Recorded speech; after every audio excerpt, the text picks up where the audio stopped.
Well, I asked Duane if he would let me do this. He was not, he didn't personally want to do it. I just think the layout is really well thought out. And tonight we'll just take a tour of the layout. And if everything goes right, next week I'll have a program on how it operates, because he has something like 75 trains he runs. And he could, the only problem is how many people can get in the building. If you could get 75 people in there, you probably could run 75 trains. Wow. Okay. So here's the map that I made of where this starts at and where it ends. It starts over by Detroit. It ends in Battle Creek, and it has a branch up to Grand Rapids. And you can see there's a branch down to Toledo. And at Ann Arbor, there's a branch to the Ann Arbor. At Wayne, there is the C&O. And you get down to Dearborn, the DT&I has a interchange. And then, of course, both the CP and the CN comes across the lake out of Windsor. Oh, by the way, keep your video or your audio on, ask the questions while we go through it. So let's start out at staging of Battle Creek. And as you can see, there's a number of tracks there. And these are the trains that are sitting there ready to go. We'll talk about those a little bit next week.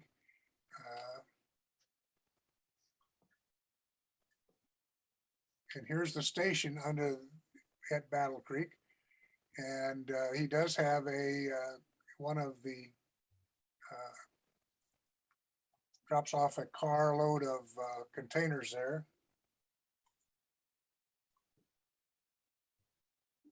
A little different one, picture, same thing.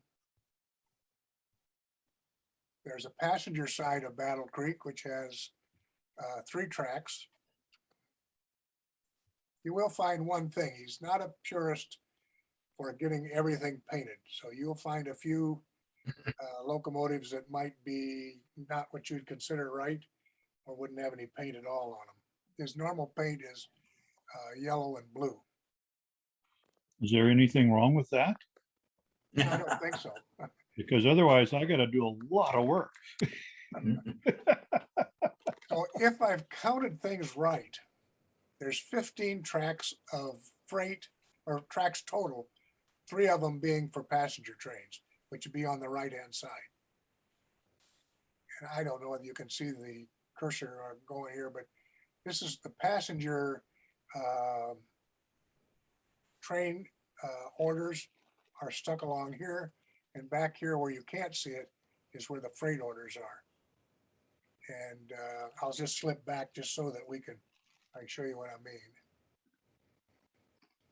So each track has a packet, and you'll see on here like track 3. Right now, the salad bowl is on track 3, ready to go.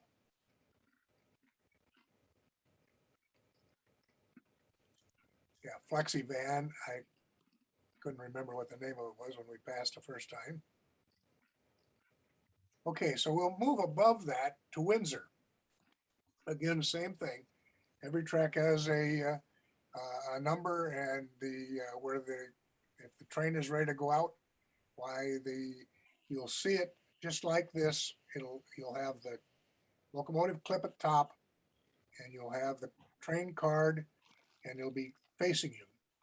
When the train comes in, you put the cards in backwards.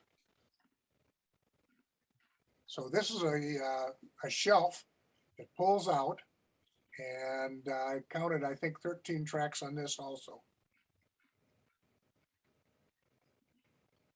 And we see a couple of operators in the distance. When you say pulls out, what do you mean? It's a shelf like a drawer, just like I see it. Yeah, just like a drawer in a bureau or something like that. Sure. Nice placement of re-railers too. Yeah. Okay, so he has a lock here, so he can lock it in. As you see right now, he's in between. And over here, the tracks all have their switch so they can be turned on. I think this does say that there's 13 on here. And this is Windsor staging, and the trains are all made up before the operating session happens. So this is the next staging point, and that's Fort Wayne. And there are more than 13 tracks, and I think 15 is a total. A couple of them in the front are passenger trains tracks. One of them is not. It was added later on. Does not show up as a packet place. Grand Rapids is a different kind of staging because you pull into Grand Rapids and you go around a loop and come out. So no one does any, when you're doing staging there, no one changes any cars or anything. The train goes in, and when the next session comes along, the train comes back out. So let's go to the facilities. So the beginning is the diesel facilities. And you can see there's a number of tracks there, a lot of New York Central locomotives. Here's one of a C&O locomotive. I'm not sure why that Milwaukee got in there without handrails, but then I would guess that the people who handle the railroad safety people might not like that engine. That's why it's in the shop. So this is looking the other direction from there. You see the turntable. On the back side, you can see the icing platform. Over here is the cold storage. There's the fueling tankers for the locomotives. And these don't have a box like other parts of the layout does, but there's a lumber yard right here. Of course, this is coal, LP gas, the wrecker services is right over in here. And here's Mr. Smith. Some of you might know him. Oh, yes. Yep. He passed away a number of years ago, but he was an NMRA standard. He made a lot of NMRA trips.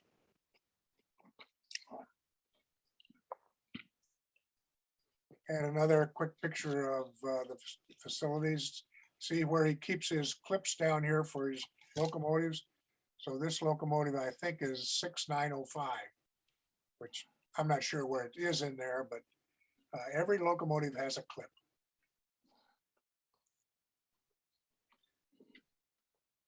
The hostler who takes care of the diesel facilities has the industries and things that I mentioned before. It also has the piggyback lift.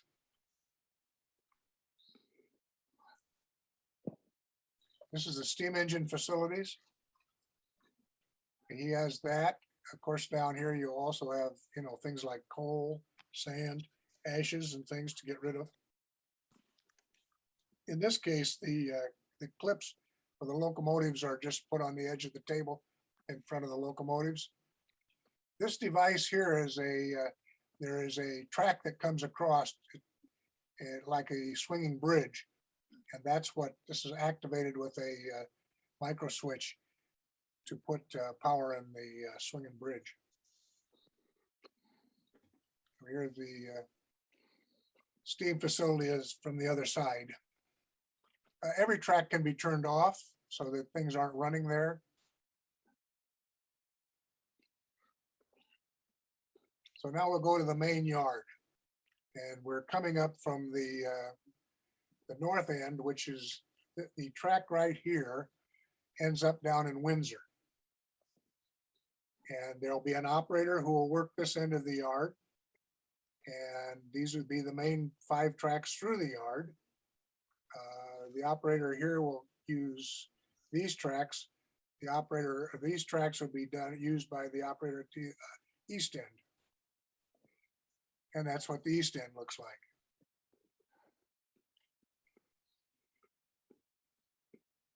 I'm not sure I noted what that is, but that's a big power plant there. There's the big freight depot. Slaughterhouse on the east end. This layout is well over 30 years old. So, 30 years, been around a long time. If you know Bob Blake, there's Bob Blake. He now handles the east end of the main yard. This is Mutt, which is the municipal terminal. And when Larry passed away, well, I inherited Mutt. So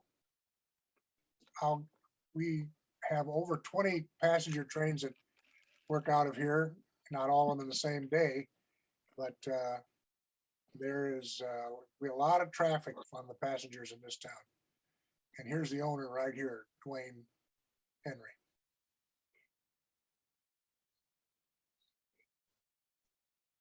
This is part of Mutt, which you have the dining car services over here. The free press, which is taken care of also by the hostler that takes care of the locomotives.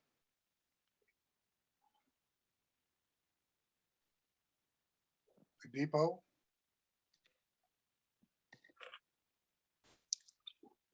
Pullman servicing area.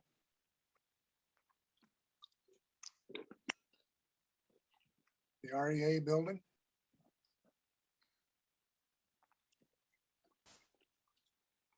We'll talk a little bit about the aisles. The aisles are generally pretty wide. You don't have too much trouble, two people passing. It's a little bit tight on one of the aisles we'll get to. And you can see the different card boxes and things. I guess I would point out that notice on it's a 2-level layout. The top level is easy to get at. It's probably 50 inches high. Somebody can help me there. Greg, you may have a better idea of that. But the lower level is only about 12 inches or better below, but you notice how shallow it is.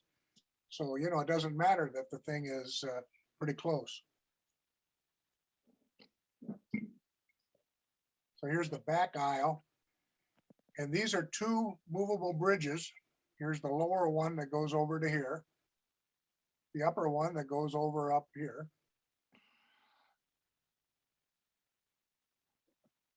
I think a couple of weeks ago, we were talking about movable bridges and I showed you how his rails slip.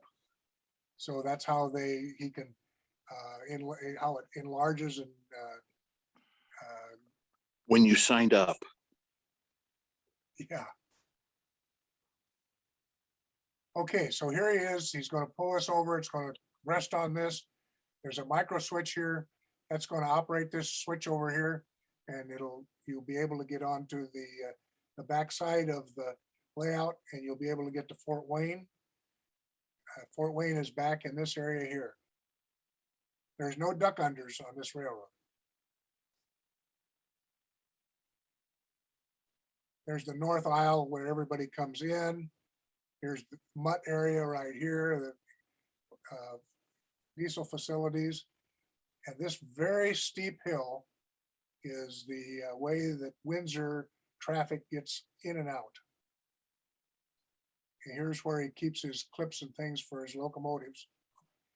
Okay, so let's leave the main yard and we'll head out toward the Fort Street Industrial. Now, right here is a tunnel.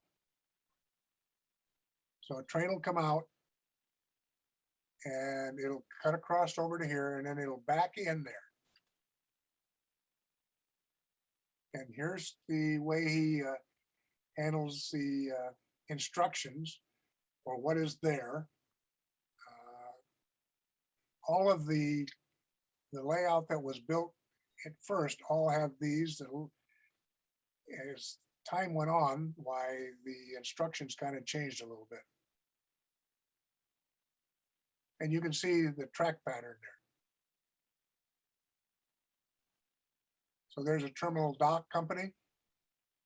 This does not have railroad, nothing to do with the railroad, it's just background. And the track that came in through the tunnel ends up being right here. So here you see the rest of the Fort Street area with the freight house and copper plants. All of this stuff is geared up toward the auto industry.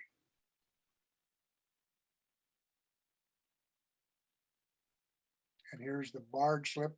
We haven't been using the barge like it could be used. There are 2 barges. He can take them out, put them in a shelf, put up another barge.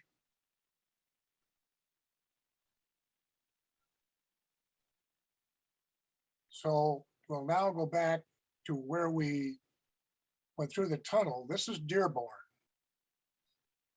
And you can see the different things at Dearborn.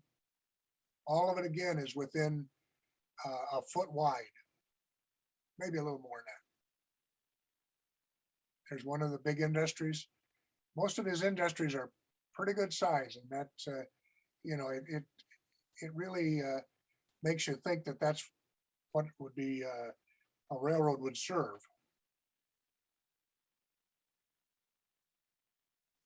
I'll let you guys do your own reading of the industries.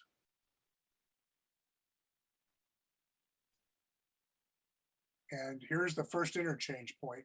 It hides behind trees and stuff and really doesn't go anywhere. It just goes right up against the backdrop. So this is a Dearborn, the full length of Dearborn. You can see where the bridge comes across. These are working signals. They are occupancy signals. This being the main line.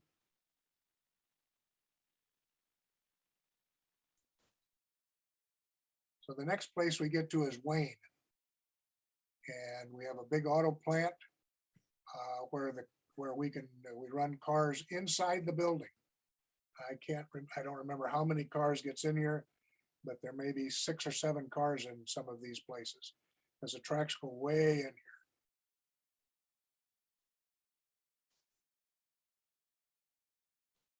And there you see the auto box car loading there. And the next track up is a coil car siding. It too goes inside.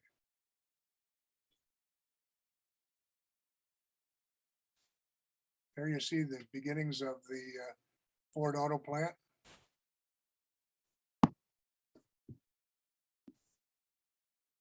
There's the other side of it with the boxcars going in.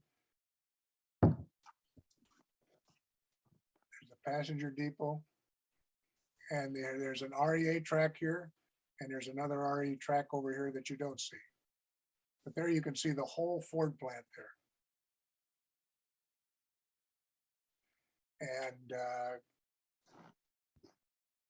maybe I'll slip back to the track plan a minute. See how some of the tracks cross each other. Very interesting place to operate. He has a number of trains that come there in an operating session.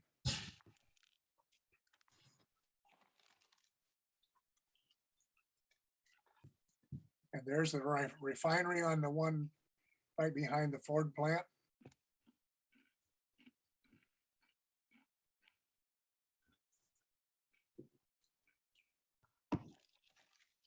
The switches are mainly manual, except on the main line, and then they are Tortoise electricals.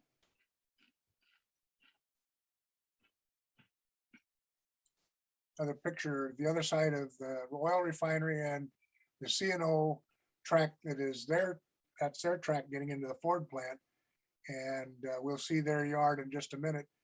And off here to the edge, this just runs off the layout. And that is the C&O track going off there.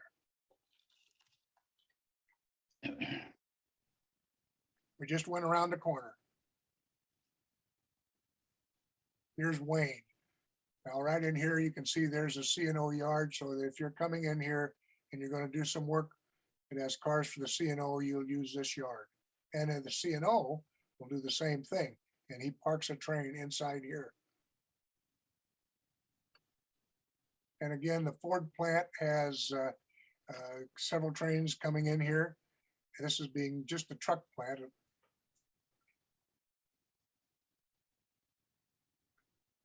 There's the boxes. He uses the three box type, three places to put it, set up, pick up and hold. Been around forever and ever. Another picture of the C&O yard. These two tracks here, the box cars are in that yard.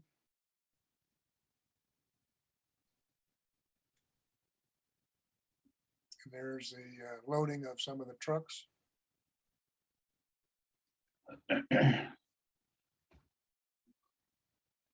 So And Ron, here I Yeah. thought Ford made all their trucks in Norway. they're all fjords. Yeah, I know that they were shipped there from Norway to finish them. Okay, so we go around the corner again, and there's a little farm scene here. There's the Oliver, which may be just a little big, but hey, it works.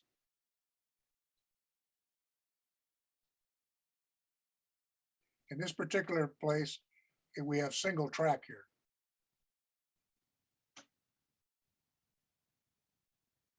And coming around, we get to the U of M power plant, which you don't really see. It backs up behind the trees.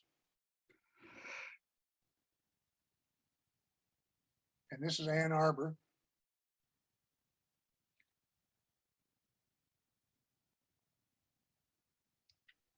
Ann Arbor is the other railroad. The C&O obviously has locomotives and so forth, and so does the Ann Arbor. And this is all the black lines in here are Ann Arbor tracks. And when you deliver cars in here, you back them in and that's it. And the Ann Arbor locomotive cannot pass this point. This is a nightmare to do this job here.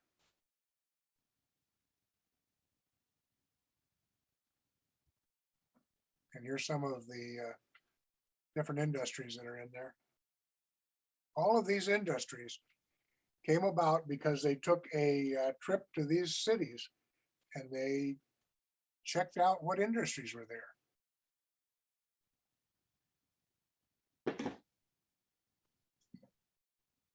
So the Ann Arbor disappears in here and is behind all of the background. The main line is behind all of these buildings and it's going to disappear and go down, and it starts into the helix, which gets you to the lower level. A little more of Ann Arbor.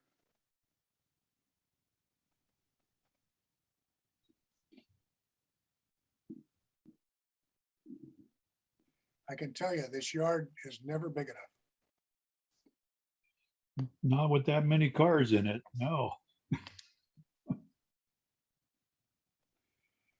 So the helix is actually under the yard. It is, you can barely see it under there. And if you have a disaster, we let the owner crawl inside there and dig out the cars.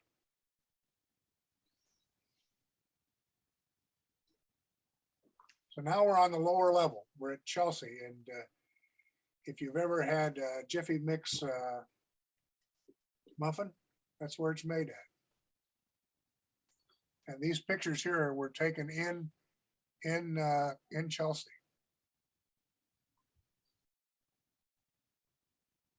This big building here is a model of what a building like that with clocks on it. And it is in Chelsea. A lot of covered hoppers in here. That's a big business for them.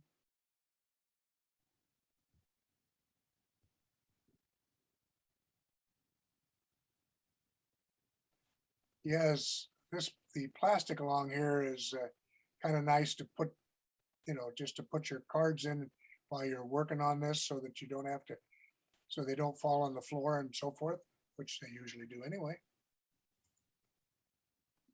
So there's Chelsea looking the other way.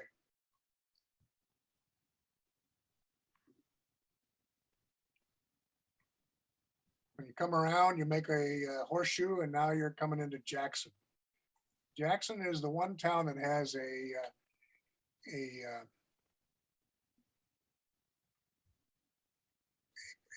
I'm thinking of the Milwaukee's way freight, but anyway, it has a way freight that leaves Jackson and goes to a couple of other towns and comes back to Jackson. So there's a lot of interchange to the way freight and other towns. And also it has some, Bendix, for example, has lots of cars that go inside here. The has some passenger work here. They leave a diner for one thing here.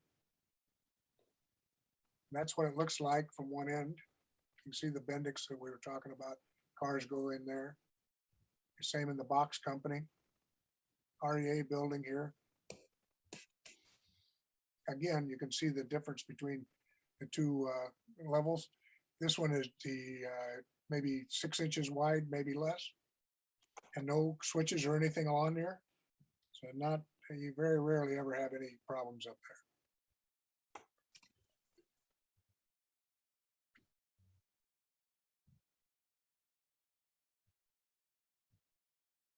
So here we have a piggyback ramp, and we also have an industry here that gets both tank cars and box cars. It's right under Ann Arbor. You can see the difference in the levels here, how close they are. So if we follow along, we go to Parma. All these towns, if you were to drive that, you would drive by all of these towns right along the Interstate 94. This is really a very rural town, just like you'd see maybe in Iowa. You got a cooperative and feed and seed, you got petroleum.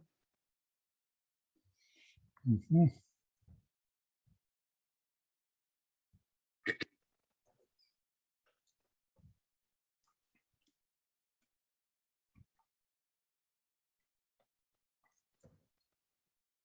There's a little Parma station, which is underneath the top. It's a little hard to get in there to see because like I said, it's only about a foot difference. And then we get to Albion. It's a very busy town. It's pretty easy to switch. The problem is it's a narrow aisle behind you. And with all the traffic coming and going through there, you got to go to Toledo, you go into Battle Creek. You're constantly being interrupted by people walking through.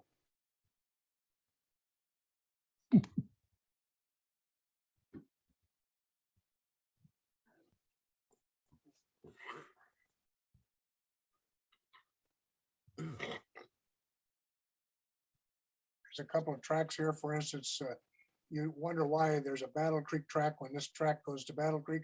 But if you're coming out of Fort Wayne, you need a track to leave cars for Battle Creek here.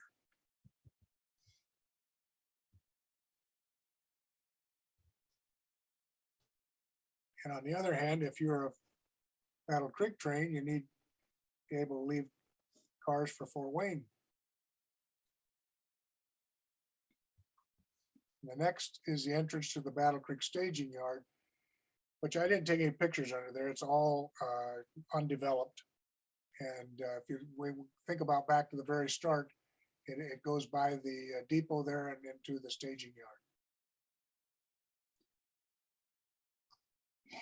And he has a steel mill. This is above Fort Wayne. This was built later. And he tells me that he's bought another house, and he is, this layout will probably tore down in either the last part of December or in January. And he tells me that the steel mill will probably be in his new house, and the rest of the layout probably won't, because it just isn't quite big enough for the present layout.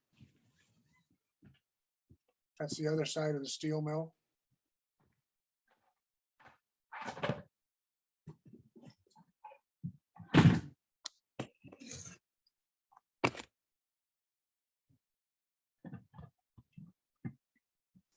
And the very last place is the River Rouge Industrial Park.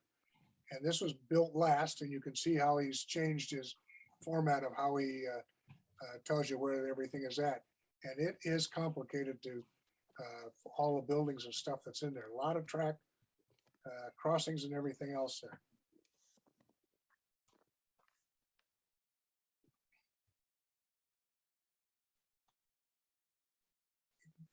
A lot of us don't use crossings in our industries, but it's amazing how many industries have crossings in the industry.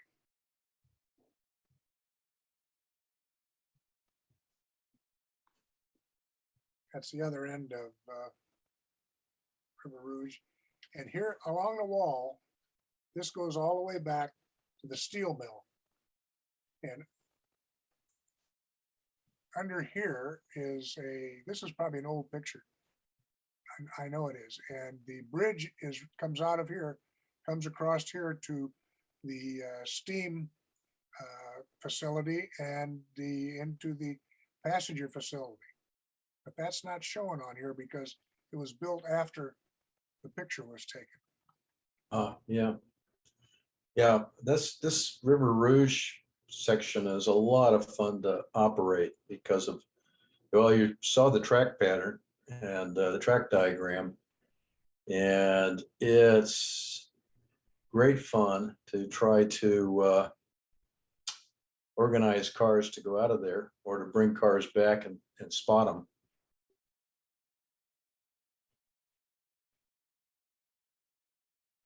And that is a tour of the Sister Lake Southern. Now, you know, those that have operated on it, I know like Jim just said something, Ron has operated on it. Maybe you have something that you can add to what we said.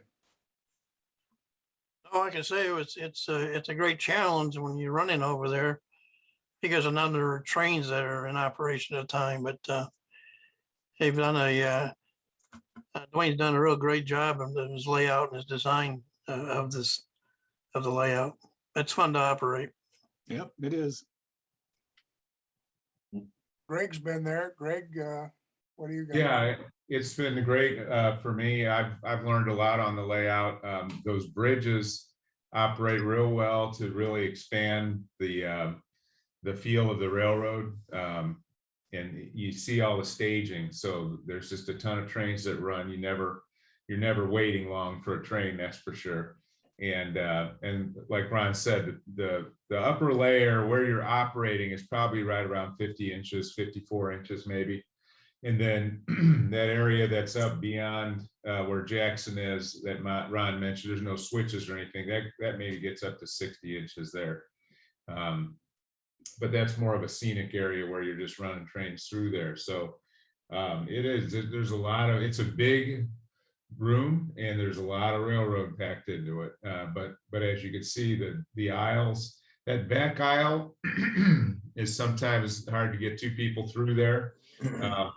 But that's where those bridges are. And you don't really, unless you make a mistake or, you know, you got a stuck train or something, you're not really walking back there that much unless you're following your train. So yeah, it's a remarkable railroad to operate on, that's for sure. And Dan, very you've well been- designed. Excuse me. Yeah, Dan, you've operated.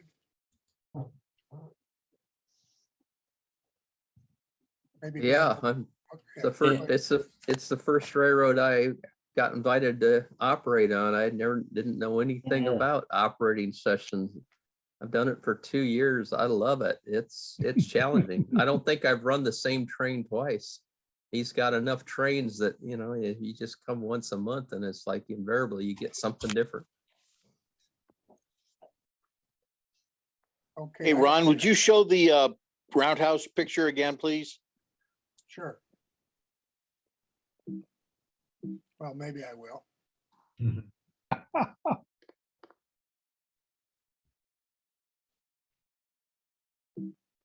Okay, maybe I won't. Oh, why can't I go backward? Well, maybe that's the, no, that don't work. Exit out of your, Full screen. yeah. Get out of the full screen and go to the small photos and pick it from there. Try hitting the escape key, it might get you there. Ah, that's probably it. No, that isn't it. I'll get there. I got a fruit fly on my screen. Yeah, I can't help you with that. I do too. Oops, there he goes. That's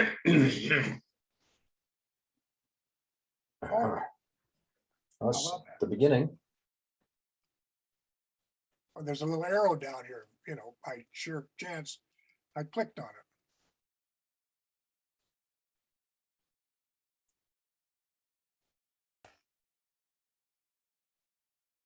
Both of the turntables are indexed. That's one you're looking for?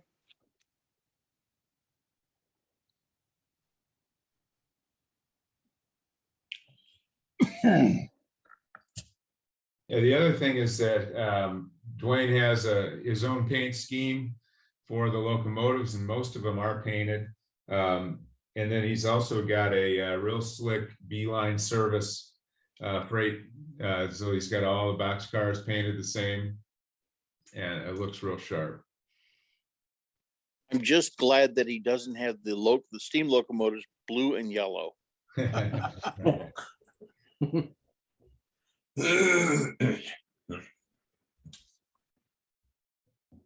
Can I show anybody else, anything else? The drawer. I'm really fascinated with the drawer. All right, let's go back to the drawer.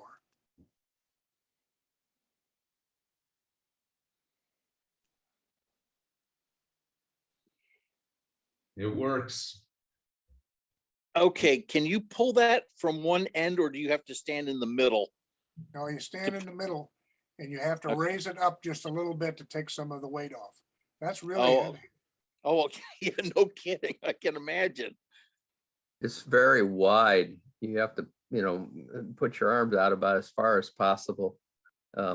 He I'm used, assuming- he made his own wood dovetail drawer slides. If you were going to build one of these, if you used like some heavy industrial cabinet slides, file cabinet slides, I think it would roll a lot better. I do believe that those are not wood, but I'm not positive. Do you guys know if it's wood or if they're? Well, the lower one is, you can see it when on the other picture that you showed when we first started. You can see the wood dovetail. Yep. Down, no. Now back, Yeah, like it's second or third picture in. yeah. Good, I think.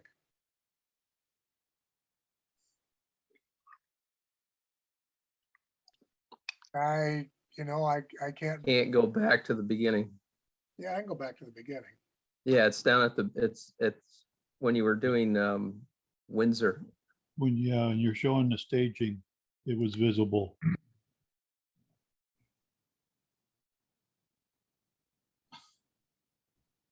At the beginning, Ron. This is, Oh, There- there's the what, right there. dovetail. The other way, to your right. Right There there. you go. Above Ah, the car yes. cards, there's the yes, it is dovetail. wood, isn't it? Yeah. Oh, that would not work for me. Oh. I It would looks have like- to, I'd have to use metal. Well, Okay, I think it would work a lot better. I was looking at it. I was about to volunteer to help rebuild that.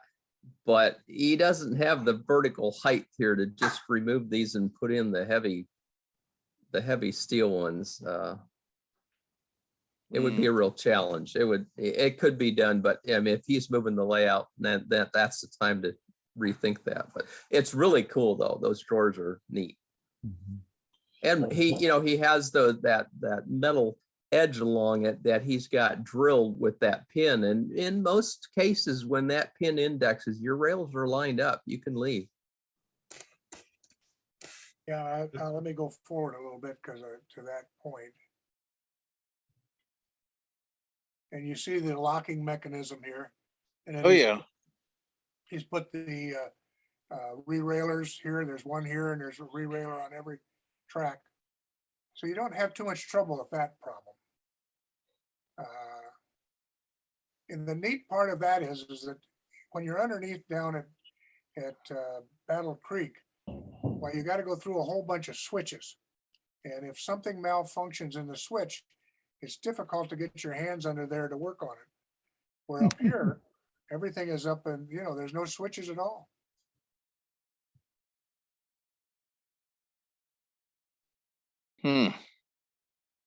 How long is that? I think his trains are 15 cars long with caboose and engines. That would be whatever, 15, be 7.5. Almost 8 feet. Yep, Yeah, they gotta it's at be- least 8 feet. Yeah. Mhm. Ron, I think another thing that's amazing about that is that he built that drawer about 6 or 7 years ago underneath the whole operational layout. And Oh, it's my. inserted in there after the fact as additional staging. That's one of Wow. those, I've got an idea. Well, at the time that he did that, they changed the mutt completely around. It used to be you could do any operation on mutt by standing on the floor. You cannot do that anymore.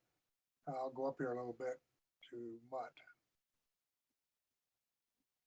I don't, this is an early picture and there is no step here. And mutt is actually had changed quite a bit from this picture in this area right in here. Let's see if there's another picture to see the difference.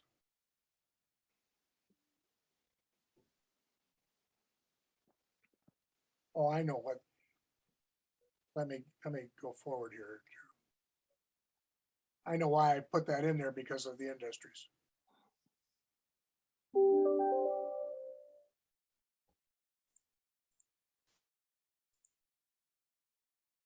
Hang loose, I'm going the wrong way.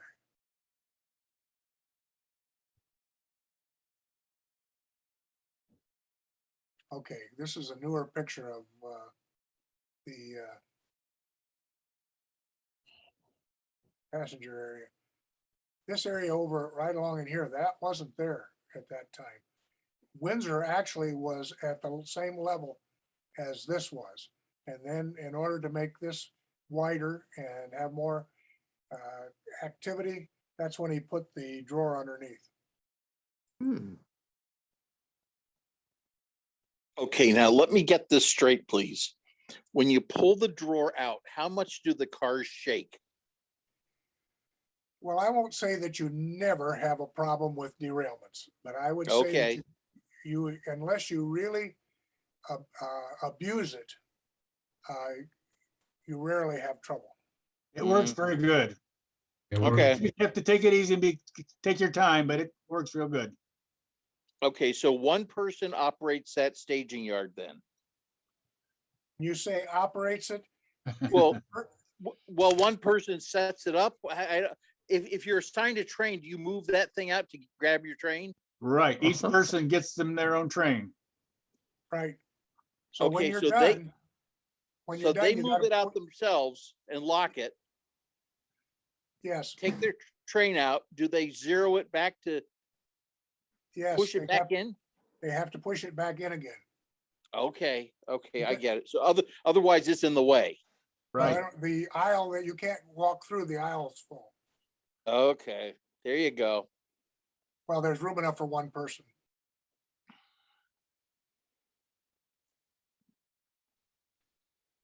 My mechanical mind is going, and I think I would use drive screws on either end with a timing belt pulley connecting the two to push the thing out and pull it back. I think the thing that's amazing about it all is that Duane is awfully creative. Mhm. I mean, even to come up with that idea and then execute it is, that's pretty interesting to me. Yeah. It's very English. Very Um, English. Oh, it is. The British use transfer tables like that all the time. Yeah. And they're quite common out on the West Coast. Are they? Okay. Yeah, there are several layouts out there in the Bay Area that use those transfer tables because you don't have to put in all the space for a yard ladder. Yeah. You just have one track coming in, you slide the table in and out. And so in the land of no basements, they like to save space. So Right. One thing that Duane has done that a few of us on this group have done, and that is he's modeled the towns as close as he could. You know, like Clark has done, and Doug, and there's Mhm. others, but a lot of us just model a fantasy layout.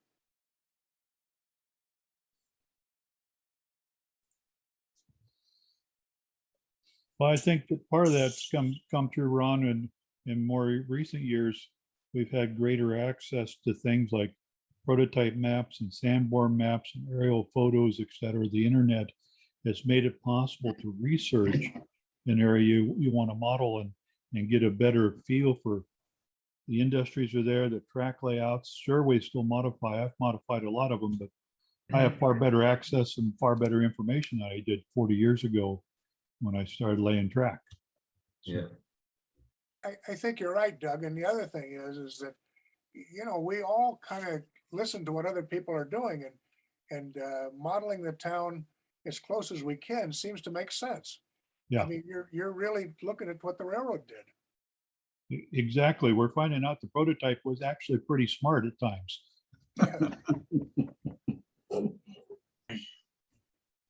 Well, on Sunday, that would be Sunday the 14th, coming up 3 days from today. Why, he will have an operating day, and there'll probably be at least one more in December. If you can make it, why, he'd sure like to have you come up and see it before it gets tore down. I know some of you are way out of the way out in Iowa and all other places, but Yeah. if you're close enough, it's worth a trip once. Definitely. I'll be there. Where does he live? He lives in the Sister Lake area, which is about, I don't know, 25 miles east of Lake Michigan and about 20 miles north of Indiana. I That's wish they called- still had the ferry boat running now. Yeah, those coming from the south would come up on the road that goes to Watervliet through Niles. Oh, sure. M140.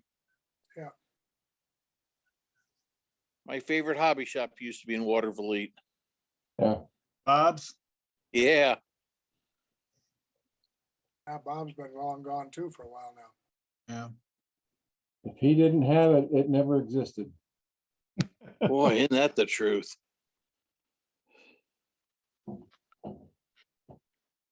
All right. Well, Ron, thank you very much for preparing this. And I think next week we're going to do operations, right?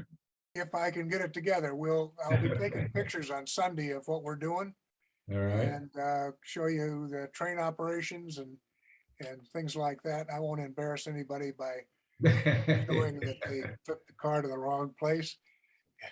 Yeah, I was worried there might be a photo or two of me reaching where I should. Well, take a picture of the owner with the railroad by the roundhouse or somewhere, iconic. Well, I took a picture the other day of everybody that was there. We operated a week ago Friday on the 5th. If I could figure out how to get rid of this, well, I'll tell you what, I don't know if I know how to get rid of it. All right. Well, we'll look forward to that. And thanks again, Ron. Thanks everybody for coming, and we'll see you next week.